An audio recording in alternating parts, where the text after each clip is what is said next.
சட்டம் என்னை பாதுகாக்கிறது. எனக்கு என்று ஒரு துப்பாக்கி தந்திருக்கிறது. எனக்கு என்று ஒரு 10 ரவுண்ட்ஸ் தோட்டா தந்திருக்கிறது. என்னை யாரும் கிட்டே நெருங்கிவிட முடியாது. எனக்கான பாதுகாப்பு என்னிடத்தில் இருக்கிறது. அதற்கான தெம்பும் தைரியமும் இருப்பதற்காக எனக்கு 1 வருஷம் ட்ரைனிங் கொடுத்தாங்க. ஆனால் இந்த சமூகத்திற்கு எல்லோருக்கும் அப்படி ஒரு பாதுகாப்பு இருக்கிறதா என்று சொன்னால் அப்படி ஒரு பாதுகாப்பு இல்லை. அதை கொடுக்க வேண்டியது எங்களுடைய கடமை அல்ல. என்ன நாங்கள் சம்பளம் வாங்குறோம்ல, அது வேலை. வேலை என்பதற்கும் கடமை என்பதற்கும் வித்தியாசம் இருக்கிறது. நான் சம்பளம் வாங்காம வேலை பார்த்தேன்னா அது கடமை. இப்ப நீங்க எல்லாம் செய்வது கடமை ஆற்றுகிறீர்கள். நான் வேலை செய்கிறேன்.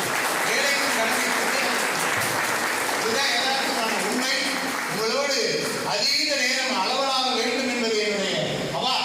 இருந்தாலும் இந்த நேரத்தில் ஒரு காலத்தின் சூழ்நிலை காவல்துறைக்கு எப்ப எது வருதுன்னு யாருக்கும் தெரியாது.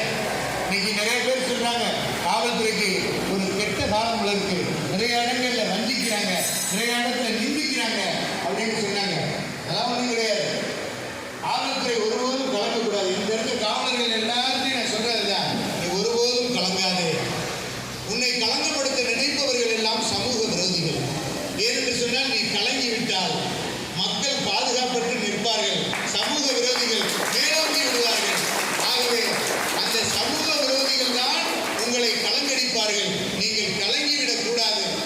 உங்களுக்கு ஒதுக்கப்பட்டிருப்பது மக்களை பாதுகாக்கக்கூடிய நிலை, பணி. இந்த நிலையிலே நீங்கள் வந்திருக்கிறீர்கள். அதில் நீங்கள் தைரியமாக செயல்படுங்கள். நான் இருக்கக்கூடிய இந்த துறையில் என்னை சார்ந்து இருக்கக்கூடிய இந்த 2 காவல் நிலையங்களிலும் அனைத்து மகளிர் காவல் நிலையத்தை சேர்ந்த 3 காவல் நிலையத்திலும் இருப்பவர்கள் தைரியமாக செயல்படுங்கள். நீங்கள் உங்களுடைய எண்ணங்கள் எப்படி இருக்க வேண்டும்?